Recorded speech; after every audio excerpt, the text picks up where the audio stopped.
खालिस्तान को लेकर देश में काफी पहले से चर्चा होती रही है। समय समय पर हमें कई तरह के आंदोलन भी देखने को मिले हैं और पंजाब को भारत से अलग करने की साजिशों का भी खुलासा हुआ है। हालांकि भारत से पंजाब को अलग कर खालिस्तान बनाने की साजिश का आरंभ तो देश की आजादी के पश्चात ही शुरू हो गया था, लेकिन पंजाब के 3 हिस्सों में टूटने और पंजाब में शिरोमणि अकाली दल की कम होती पकड़ ने इसे वृहद रूप दे दिया। यही वो समय था जब जनरैल सिंह भिंडरावाले का उदय हुआ। शुरुआती दिनों में देश की तत्कालीन प्रधानमंत्री इंदिरा गांधी और तत्कालीन पंजाब कांग्रेस के अध्यक्ष ज्ञानी जैल सिंह ने शिरोमणि अकाली दल को तोड़ने या यूं कहें कि कमजोर करने के लिए भिंडरावाले का जमकर प्रयोग किया, लेकिन समय के साथ ही उसका कद बढ़ता चला गया और परिणाम ऑपरेशन ब्लू स्टार था एवं इंदिरा गांधी की हत्या के रूप में पूरे देश ने देखा। उसके बाद से खालिस्तान की मांग ने जोर पकड़ना शुरू कर दिया, जो अभी तक जारी है। मौजूदा समय में अमृतपाल सिंह को भिंडरावाले 2.0 बताया जा रहा है। ध्यान देने वाली बात यहां यह है कि खालिस्तानी संगठनों की ओर से हर कुछ महीने पर खालिस्तान को लेकर विदेशों में जनमत संग्रह कराए जाते हैं और खालिस्तान का नक्शा भी जारी किया जाता है। लेकिन अगर आपने उसके नक्शे पर ध्यान दिया हो, उनके नक्शे पर गौर किया हो, तो आपको पता होगा कि खालिस्तानियों ने अभी तक जो भी नक्शा जारी किया है उसके सिर्फ भारत के ही राज्यों को शामिल किया गया है। यहां तक कि पाकिस्तान के कब्जे वाले पंजाब को भी खालिस्तानी अपना हिस्सा नहीं बताते। ऐसे में एक सवाल सबके दिमाग में आना बहुत लाजमी है, क्या खालिस्तानी ननकाना साहिब को भी नहीं मानते हैं जो पाकिस्तान के पंजाब में स्थित है? क्योंकि ननकाना साहिब वही स्थान है जहां सिखों के पहले गुरु गुरु नानक देव जी का जन्म हुआ था और आज भी ये सिखों के सबसे पवित्र स्थलों में से एक माना जाता है। ऐसे में जब खालिस्तानी खालिस्तान बनाने की मांग करते हैं तो वो इस पवित्र स्थल को कैसे भूल जाते हैं, या किसी षड्यंत्र के तहत पाकिस्तान के हिस्से को खालिस्तानी अपने नक्शे में नहीं दिखाया करते। पूरी कहानी, पूरा कांड, पूरा वर्चस्व जानेंगे इस पूरी स्टोरी में कि आखिर क्यों पाकिस्तान का पंजाब यानी भारत का जो पंजाब पाकिस्तान ऑक्यूपाइड है वो खालिस्तानी अपने नक्शे में क्यों नहीं दिखाते। आखिर इसके पीछे की वजह क्या है?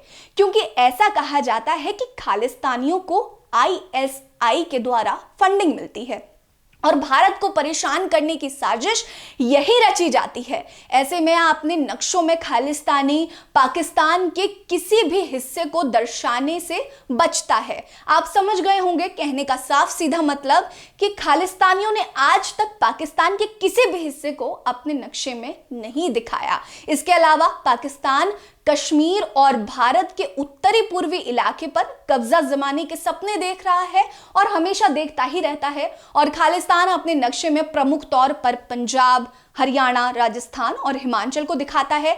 यानी अगर खालिस्तानी इसे तोड़ने में कामयाब हो गए तो जम्मू कश्मीर और लद्दाख से भारत कट जाएगा और अगर ऐसा हुआ तो पाकिस्तान उस पर कब्जा जमा लेगा। लेकिन वे समझ नहीं रहे कि भारत उनकी इस विकृत महत्वाकांक्षा को पूरा होने में कभी कामयाब नहीं होने देगा और इसे जल्द ही समाप्त कर देगा।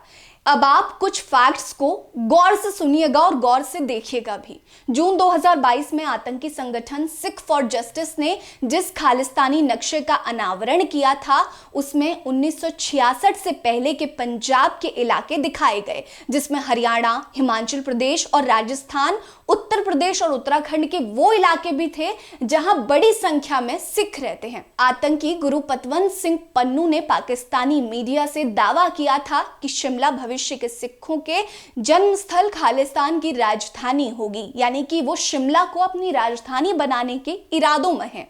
ध्यान देने वाली बात यहां पर यह है कि यह सब ऐसे समय पर हुआ जब ऑपरेशन ब्लू स्टार की 38वीं बरसी थी। अब इस नक्शे में ना तो कोई पाकिस्तान का हिस्सा था और ना ही जम्मू कश्मीर का, यानी यह स्पष्ट है कि पूरे खालिस्तान के खेल को पाकिस्तान अपने हिसाब से चला रहा है। आपको बता दें कि पाकिस्तान की नीति ब्लीड इंडिया के तहत वो भारत के कई टुकड़े कर देना चाहता है। पाकिस्तान पूर्वी पाकिस्तान के माध्यम से पहले भारत के पूर्वी हिस्से पर कब्जा करना चाहता है और किसी भी कीमत पर कश्मीर को कब्जाना चाहता है। आप खालिस्तान के प्रस्तावित नक्शे को देख सकते हैं, जिसके अनुसार भारत का संपर्क कश्मीर से टूट जाएगा और पाकिस्तान से आसानी से कब्जा कर सकेगा।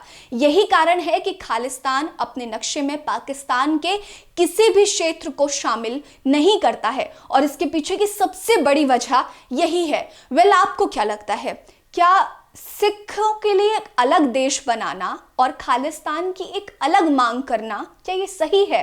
क्या आपको लगता है कि खालिस्तान एक अलग देश बनना चाहिए? हमें कमेंट सेक्शन में कमेंट करके जरूर बताइएगा। और खालिस्तान की डिमांड सिर्फ भारत से ही क्यों पंजाब जो पाकिस्तान में भी है वो हिस्सा खालिस्तानी क्यों नहीं मांग रहे हैं? हमें अपनी राय जरूर दीजिए, क्योंकि आपकी राय जानना बहुत जरूरी है। बने रहिए हमारे साथ। नमस्कार।